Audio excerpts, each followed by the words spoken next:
علم فضیلت بیان کړی دی. علم لغوي معنا دانستن دی، فارسی کې ورته دانستن وای، په اردو کې ورته مونږ وای جاننا. علم وای پیجندلو ته، او اصطلاحي معنا د علم دادا چې په علم هغه شي ته ویل کېږي چې سړی په دې باندې الله تعالی ته ځان نږدې کوي او رسوي. علم هغه ملکه ده چې په دې باندې سړی الله تعالی ته ځان نږدې کوي، دې ته علم وایي. امام مالک رحمه الله فرمایي العلم ليس بكثرة المسائل بل هو نور يضعه الله في قلب من يشاء. علم د ډېر مسلو نوم نه دی، علم یو رڼا ده چې الله تعالی د چا په زړه کې کیږي، الله تعالی غواړي. علم دې ته ویل کېږي چې د هغې په واسطې باندې سړی د الله تعالی ته نږدې شي. ولې نږدې کېږي؟ ځکه چې دا سړی به د الله تعالی مرضا او منشا به وپېژني، نو دی به د الله تعالی د مرضا منشا کار کوي، ځکه به الله تعالی ته نږدې شي. لکه سړی چې قانون زده کړي، نو هغه قانون زده کولو هغه دا او پیچ او د قانون هغه جزئیات او کلیات اصول هغه زده کړي، نو موږ ورته قانوندان او وکیل او جج ورته وایو. دغه شانتي د طب چې کم اهم اصول او جزئیات دي هغه سړی زده کړي، نو موږ ورته حکمت او ډاکټري وایو. الله تعالی ته د نږدې کېدلو چې کم ذرایع دي، چې په کم ذریعه به زه الله ته نږدې کېږم او الله تعالی به مانه راضي کېږي او په کم باندې به خفه کېږي، دا ټول پیژندل دې ته ویل کېږي دا علم دی. نو علم الله جل شانه د دې اوچت مقام ګرځولی دی. خپل الله تعالی فرمایي انما یخشى الله من عباده العلماء، بېشک الله تعالی نه زیات یریدونکي خلق په بندګانو کې هغه علما دي، پوهان خلق دي. بل آیت کې الله تعالی فرمایي پیغمبر ته د خلقو نه تپوس وکړه هل یستوي الذین یعلمون والذین لا یعلمون، دا پوها او ناپوها برابر دي؟ یعلمون پوهان، لا یعلمون ناپوها. پوها او ناپوها برابر کې دي شي. انما یتذکر اولو الالباب، د نصیحت خاوندان د عقل خاوندان نصیحت اخلي. مطلب که عقلمند سړی نو هر چا ته پته ده چې پوهه او ناپوهه نشي برابر کېدی. څنګه چې قرآن پاک کې راځي هل یستوي الاعمى والبصیر، بینا او نابینا، یو ړوند او بینا چېرته برابر کېدی شي؟ څنګه چې الله تعالی وایي په قرآن پاک کې استفهام راغلی دی، تپوس راغلی دی. د دې خلکو نه تپوس وکړه که نه چې صحیح سړی او ګوډ سړی برابر دی؟ برابر نه دی. دا ځمکه او اسمان برابر دی؟ دا اور او اوبه برابر دي؟ نو هر چا ته پته ده چې دا برابر نشي کېدی. نو دا یو مثال دی ما ورته دپاره چې دوه څیزونه نه برابرېږي، نو موږ دې دپاره یو فرق یادوو. موږ ورته یې مړه د دې په دې کې د ځمکې او اسمان فرق دی. ځمکې او اسمان کې د 500 کالو مسافت فرق دی. نو دا عالمان پوهان او نه پوهان الله تعالی فرمایي دا برابر نه دي. د علم دا معیار دی چې الله جل شانه دا بیل ذکر کړلو. او علم د الله تعالی په خزانو کې په ملغلرو کې د ټولو نه قیمتي ملغلره دی. علم داسې یو ملغلره دی چې الله جل شانه چاله ورکړی دی. الله تعالی دا په ټولو کې غوره ګرځولی دی علم د لاسه. د علم معیار چې دی الله تعالی په مخلوقاتو کې حضرت انسان له ورکړی دی. لکه آدم علیه السلام ذکر قرآن پاک کې راغلی دی. الله تعالی فرمایي وعلم آدم الاسماء كلها، آدم علیه السلام ته الله تعالی هر څه علم ورکړو. كلها دا هر شي علم الله تعالی آدم علیه السلام له ورکړو. نو چې آدم علیه السلام علم زده کړلو، نو هغه آدم علیه السلام ته فرشتو سجده وکړله. فسجد الملائکة كلهم اجمعون، ټول فرشتو ورته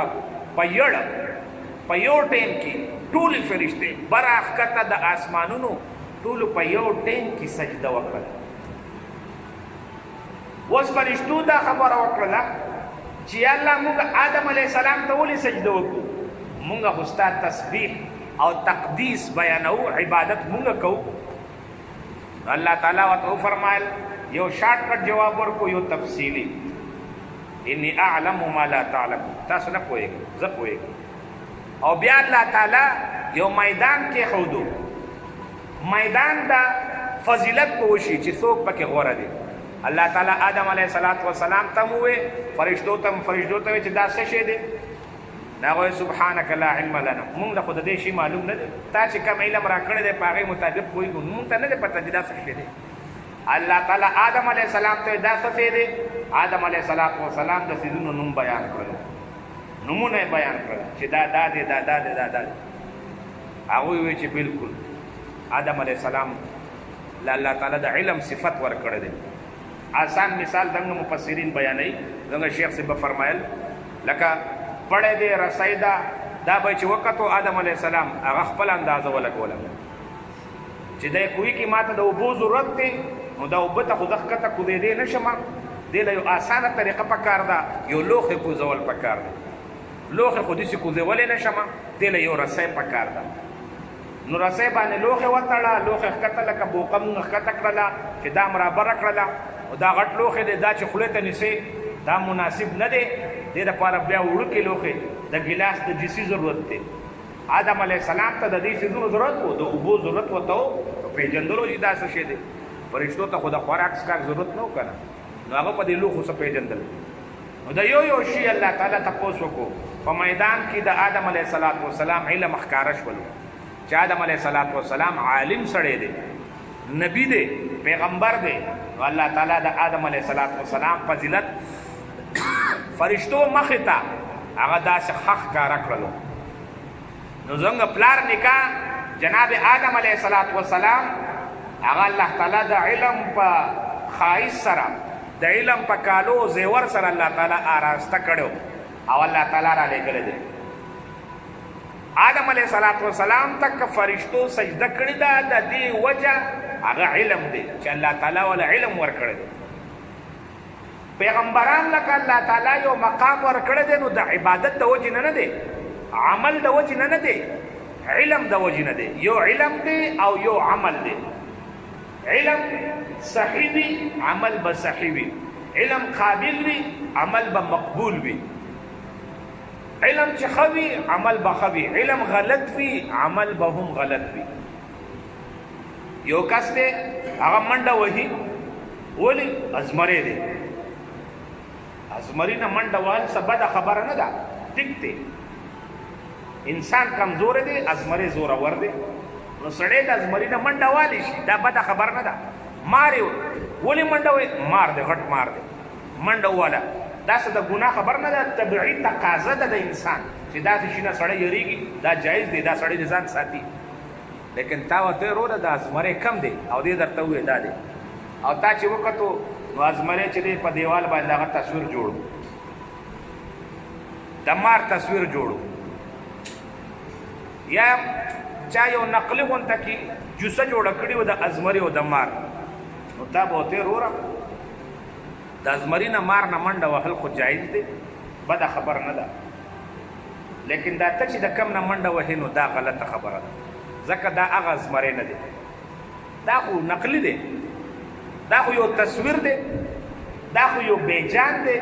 نو یا بیجان یا د تصویر والا ازمري نه منډه وهل دا قمقلتوب دی. ولی ځکه دې سړي سر چې کم علم دی هغه علم غلط دی. دې ته خو دا پته ده چې د ازمري نه منډه وهل پکار ده لیکن دا ورته پته نشته دی چې هغه ژوندی ازمري وي چې مخامخ وي او که نه د تصویر والا ازمري وي. نو چې علم غلط رالی نو عمل غلط و که نه چې علم دې سره ټیک وي او دې پېژندلی چې د هغه ازمري نه منډه وهل پکار ده چې هغه ژوندی هم وي او هغه کولاو هم وي نو بیا ترې منډه وهل کنې ژوندي به نور هم وي په چړیاګر کې تړلی وي هغه نه څوک منډه نه وهي خو چې په میدان ته راشي نو بیا چې هر سړی منډه وهي. دغه شانتي علم غلط دی نو عمل غلط شولو د دې غلط عمل معیار دا غلط علم دی. نو خلک چې دې سړي ته قمقل وایي دا ولې ورته وایي ځکه دې سړي ته علم صحیح نشته دی دې ته پته هم نشته دی چې د کم ازمري نه به منډه وهم. دغه شانتي که سړي سر په دنیا کې علم شته دی لیکن دا علم دا سړی صحیح لار باندې نه رواني نو چې غلط علم وو نو دا سړی په غلطه لار رواني او چې صحیح علم وي نو سړی به په نیغه لار باندې د جنت په لار باندې روان ځکه علما کرام د دې خبرو ترغیب ورکړي خلکو ته چې هغه علماونه فقهاونه درس او تدریس سبق اخلي چې هغه اهل سنت والجماعت په مسلک دي اسنه چې داسې مسلک وي چې هغه د بریلوي طبقه فکر سره تعلق ساتي اهل حدیث سره تعلق ساتي د شیعاګانو سره د قادیانانو سره تعلق ساتي بجای دا چې دا سړی په نیغه لار راشي دا سړی به ګمراه شي یو سړی په مشرانو اعتماد کوونکی جماعت دی هغه سره تعلق ساتي او یو مشران ته کنځلې کوي بد ردي وایي بې ادبي کوي د پنجپیریانو په شان دي نو داسې کس چې هغه د خپل مشر تعیین وکړي او دغه په نقش قدم روان شي نو چې مشر یې هغه په نیغه لاره باندې وي علم په نیغه لاره باندې وي عمل به هم انشاءالله په نیغه لاره باندې الله جل شانه علم له یو اوچت مقام ورکړی دی نبی علیہ الصلوۃ والسلام فرمایي فضل العالم على فضل العابد د عالم فضیلت په عابد باندې داسې دی که فضلی علی ادناکم لکه زما فضیلت په تاسو کې په کمزوري سړي باندې نبی علیہ الصلوۃ والسلام خپل فضیلت په یو کمزوري مسلمان سړي باندې چې کم یاد کړی دی دغه شان د عالم په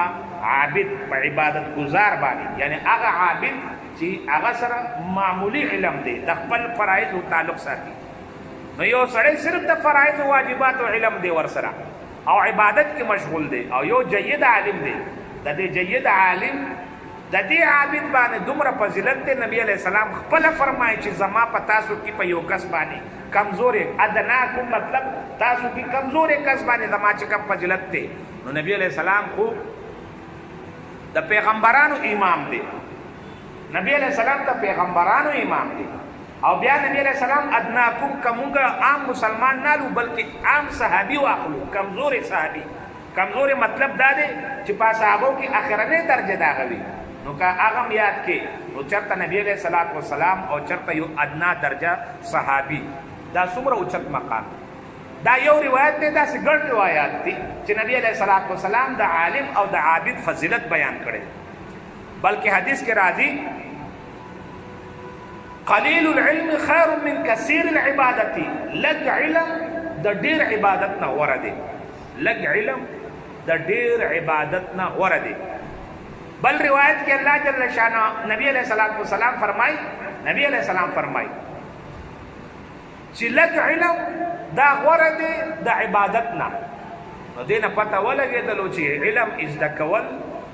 د دې فضیلت د عبادت نه زیات دی یو سړی عبادت کوي هر قسمه عبادت چې کوي او یو ماشوم ناس ته قرآن زده کوي حفظ کوي ناظره وای کتابونه وای هر قسمه کتاب چې دی وای کدی بخاری شریف وای او کدی د منطق کتاب وای خو لیکن اخلاص باندې وای نو د دې علم دا یو غنټه سبق نیمه غنټه سبق د دې عابد د ټول ورځې د عبادت نه غوړي مونږ راشو طالب به سبق ته ناسي نو د ځینې سادهګانو تراشي چې تا مونږ سره ولې نه کېږي تا سره ولې کېږي طالب ټول ورځ سبق ته ناسي تا سره ولې کېږي چې تا سره کېني نو ځان له بیل ولې نه کېني استاد دا سبق زده کړي نو ځینې خلکو ته خپل اعمال غوره ښکاري ما سره راشه د ما سره کېنم مونږ سره لږ وګرځه مونږ سره لږ ګپ ولګوه لکه تا سره چې ګپ لګي او تا سره کېني او تا سره خوري څکي دا د ثواب کار دی بد نه دی لیکن دې نه په کروڑ ها درجه باندې اوچت ثواب هغه دا دی چې دا طالب سبق زده کړي د سبق په ټیم کې طالب ته سبق زده کول دی نه غوره کار شته دی نه نبی علیہ الصلوۃ والسلام فرمایي کله چې یو طالب علم د علم په طلب کې اوځي فرشتي خپل وزر د عزت او د کرامت لپاره د طالب علم ته وړي د کور نه روان شولو فرشتي د لپاره د عزت او د کرامت او د شرف لپاره خپل وزر وړي او عالم هغه لپاره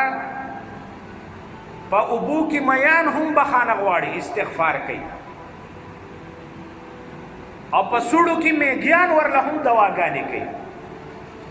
حدیث کې راځي من سلک طریقا یلتمس فيه علما سهل الله له طریقا الى الجنه یو کس د علم د طلب د پاره روان شولو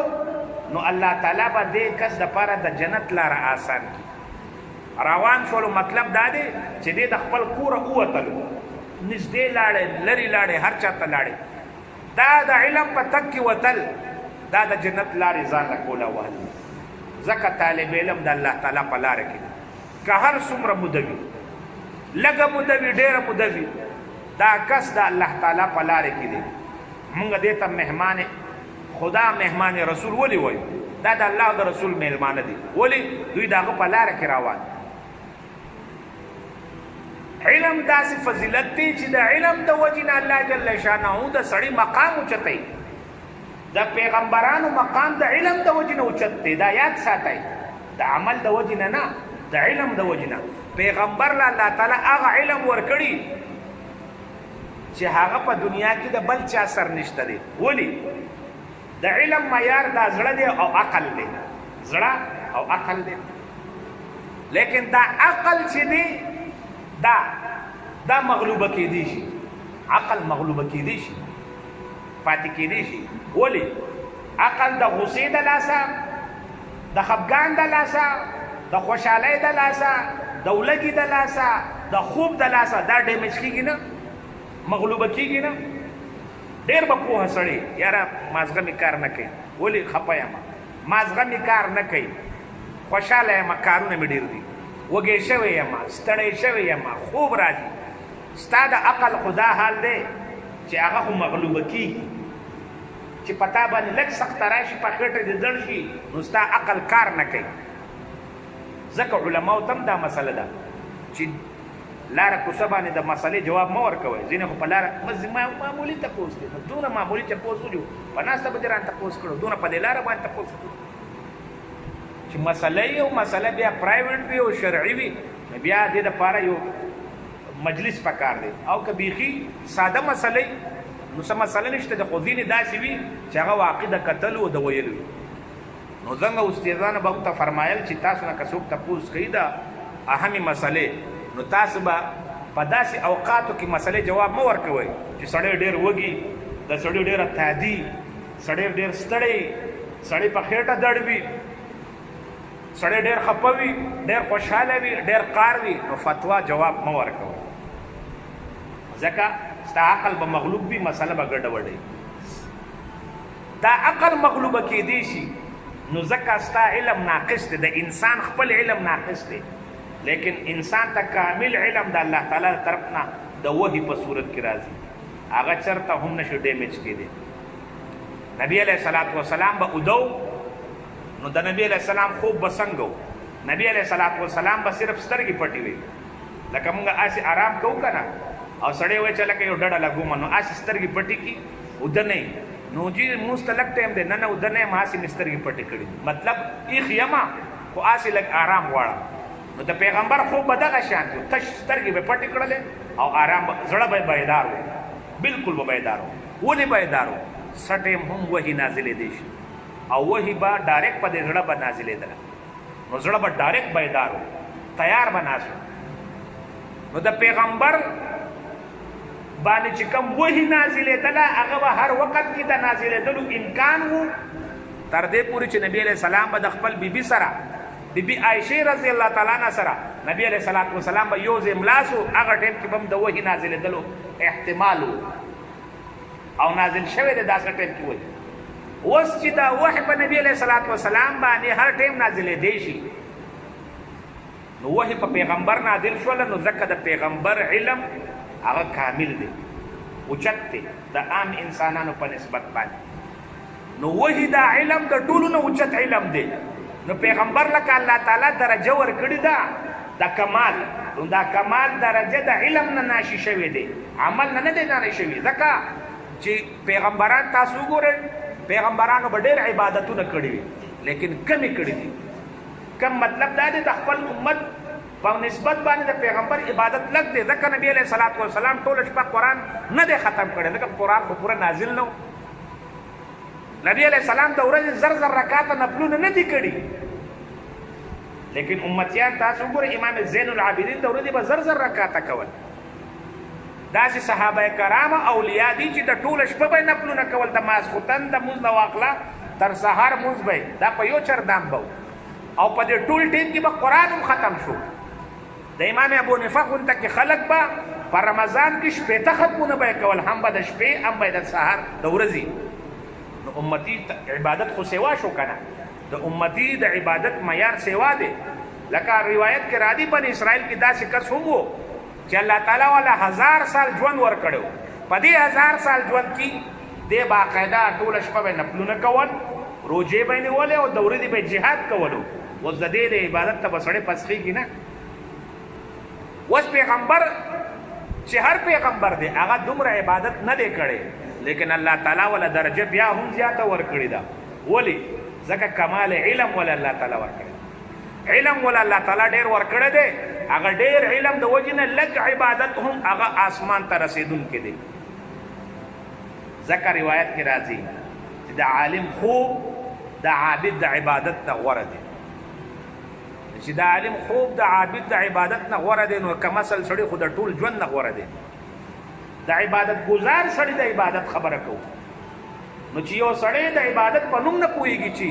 عبادت څه ته وایي دا خو د ټول ژوند نه غوره دی نو علم داسې ملغلره ده داسې قیمتي موتی دی چې د دې مقابل کې بل شی هغه نشته دی بلکې علم د وجې نه به الله تعالی خلک جنت ته داخلوي علم د وجې نه به الله تعالی دا ما او تا چې دا کومه کلمه ووایي لا اله الا الله محمد رسول الله دا ویل دی او منل دی ویل او منل نو چې دا مونږ وایو منو نو په دې یقین زما رالی چې بی د خدای قابل هغه صرف یو الله تعالی دی او آخري پیغمبر جناب محمد رسول الله دی دا ایمانی ضروري خبرې مونږ زده کړلې دا کم علم شولو بس دا د جنت دروازه کولاوه و چې تا چا سره دا هم علم نه چې زما خدای څوک دی زما پیغمبر څوک دی دا علم چاته نه نو ته ماته ووایه دې سړي ته به د جنت دروازه څنګه کولاوه شي چې یو سړی چاته ووایه چې ستا د پیغمبر څه نوم دی هغه وایي چې قائد اعظم شوي نه دي داسې دا نن سبا خو کسې روان تپوسونه کېږي که نه ریټرنینګ افیسران د الیکشن کسانو نه تپوس کوي که نه چې زموږ د پیغمبر څه نوم دی نو څوک ورته وایي حضرت علي نوم دی لکه دې ته دا هم پته نشته دی چې دا پیغمبر څوک دی او د آخري پیغمبر څوک نوم دی نو دا ورته هم پته نشته دی چې دا آخري پیغمبر او زموږ پیغمبر کې څه فرق دی هېڅ فرق نشته زموږ پیغمبر آخري پیغمبر دی که نه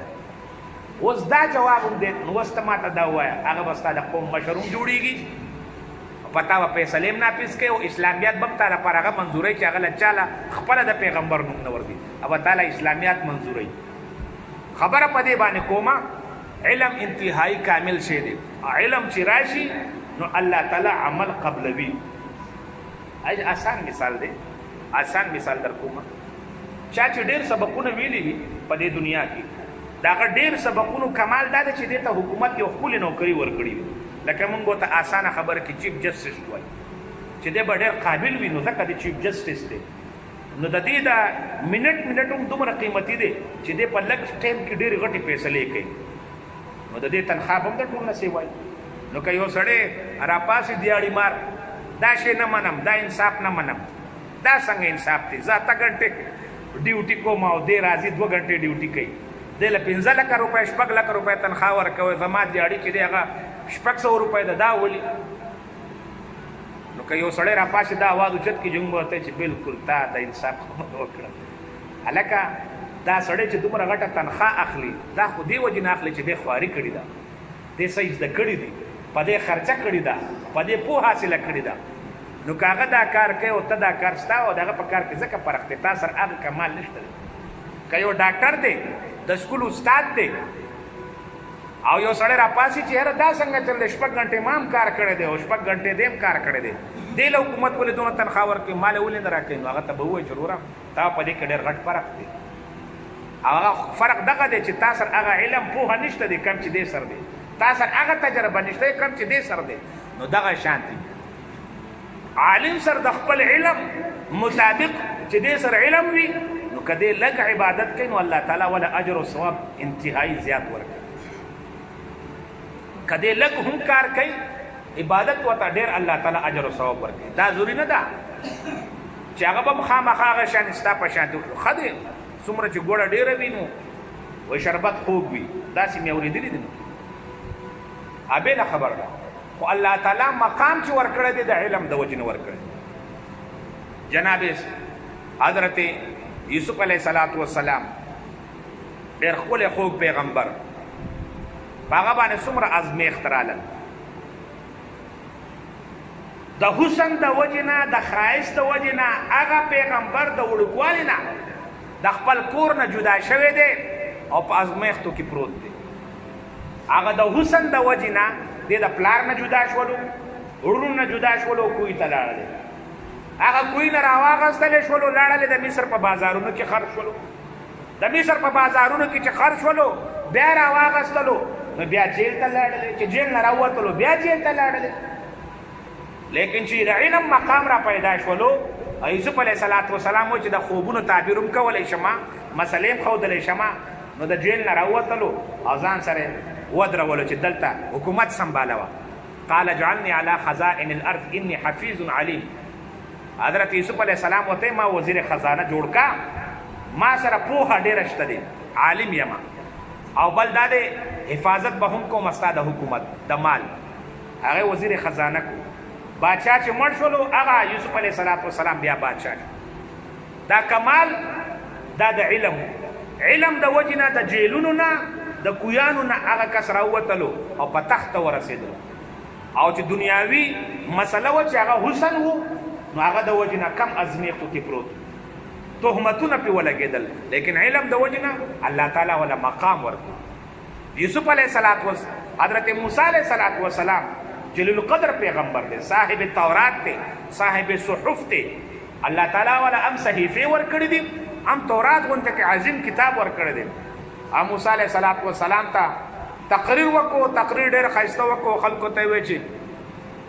دا بیان ما وکړلو، چا ورته چې ستا په شان دي تکړه څوک عالم شته دی. موسی علیه السلام ورته وویل نه، زه یم که نه پوهه عالم. موسی علیه السلام ته الله تعالی وایي چې تا نه زیات پوهه یو کس شته دی، اثر داسې علم دی چې تا سره نشته دی. د موسی علیه السلام جواب ټیک و، ځکه چې پیغمبر په خپل ټیم کې هغه عالم وي، پوهه عالم وي، ماهر وي، هغه نه زیات ماهر خو څوک نشته دی. نو هغه ټیم کې که بل پیغمبر و هم لکه هارون علیه السلام، هغه تل په مرتبه کې کشر و. د موسی علیه السلام بالکل صحیح جواب و. بل دا بني اسرائیل د مزاج مطابق جواب و. بني اسرائیل خو ډېر قیچ خلک و که نه، چې هغه ورته ویلي وی چې زه نه یم خبرې پته نه کېدی شي بل څوک عالم وي، نو هغه به ورته چې تا نه تکړه شته دی نو ته کښېنه، مونږ به د هغه نه مسلې تپوس. موسی علیه السلام ورته چې زه یم. الله تعالی ورته چې موسی علیه السلام بل هم شته دی. کم ځای دی؟ مجمع البحرین کې دی. دوه سمندرونه هلته یو ځای کېږي، هلته یو کس دی خپل شاګرد یوشع بن نون. دا یوشع وروسته پیغمبر شوی دی. دا یې ځان سره واغستو، مه یې واغستو، مه یې خوړلو. اوږده قصه ده، تاسو به اورېدلې وي سوره کهف کې دا واقع ده. او روان دی چې په کم ځای کې هغه دوه سمندرونه یو ځای کېږي، مه یې ژوندی شوی دی، هلته یې ټوپ کړی دی. دوی اوده وو. موسی علیه السلام اوده دی، شاګرد ایښ دی، خو هغه حیرانه شو، غوسه یې ونه وې. موسی علیه السلام را بیداره شو، وایي ستړي در چې در ځو ناوخته دی. روان دی چې وږي شول، مه یې راواخله، مه یې خو ټوپ کړی دی، کم دی وی هلته. نو ما ته به دې ویلو شیطان رانه ير کو. ښه واپس ځو. واپس په هغه لار رالل، سمندر کې بالکل هغه شان دي وچه لاره وه، د مۍ په تلو راتلو. هلته خضر علیه السلام سره ملاقات وشو. خضر علیه السلام هغه پیغمبر دی چې هغه الله تعالی د دې عامو خلکو نه انسانان نه بیل ساتلی دی. دی د نورو پیغمبرانو په شان تبلیغ نه کوي، دی الله تعالی عالم تکوینیاتو کې ساتلی. څنګه چې فرشتو له الله تعالی کارونه حواله کړي دي چې باران دی او غر ساته او دا کوه دا، الله تعالی د انسانانو ځینې کارونو لپاره دقه شانې. حضرت خضر علیه السلام هغه واقع به تاسو ته معلوم ده. خضر علیه السلام ناشنا کارونه وکړل. هغه کشته هغه پټۍ ماته کړله، هلکې چې دی هغه له سر پرې کړلو. دغه شانې دیوال راولېدلو نو هغه یې جوړ کړو چې را پرې نه وځي. موسی علیہ السلام ته ناشنا کار الګ دی وجلو کم چې سړی را سره خکړو کشته کې بولی دا کشته دی ما تکړه او دې سړی خو را سره خنه دی کړی د دې دیوال دې ټیک کړو دوی خو موږ له ډوډۍ نه درا کړی حضرت علیہ السلام ته فرمایل لک صبر کوو ودرته مکن چې ډېر ټینګ نشو موسی علیہ السلام صاحب شریعت په ظاهر به قتل او خضر علیہ السلام ته به وਹੀ کې دا چې دا کار وس وکا تاسو په نه کېدو پټ په وینا وس دا کار وکا دا به نه خضر علیہ السلام ته هغه لک نه دي هغه خپل کافرو کدی لو شوی مور پلاریم کافران کول فتنه ته جوړې ده ځکه می ختم هغه الله تعالی نور بچی ورکړل نه کار شول هغه لک او دا کشته چې موږ ما تکړه موږ سره خکړې دي لیکن مخکې یو ظالم بادشاہ دی هغه خپل کشته یې نه ماتای او ځان لالي ما دا ځکه یو تخته ما تکړه چې دې کې عیب پیدا شي بنالي هغه وانه غستله ماشومان سره خو وکړه او دې خلکو موږ ډوډۍ را نه کړله خیر دی لیکن د دې دیوال د لاندې خزانه پرته ده دا ماشومان چې دي یتیمانان دي کدا دیوال راولېدلو خزانه بخکاره شي خلک به دا لوټ کی ماشومانان به دغه شانې پاتې شي وابوهما صالحا مور پلار خلکو ځکه الله تعالی دیوال نیخ کا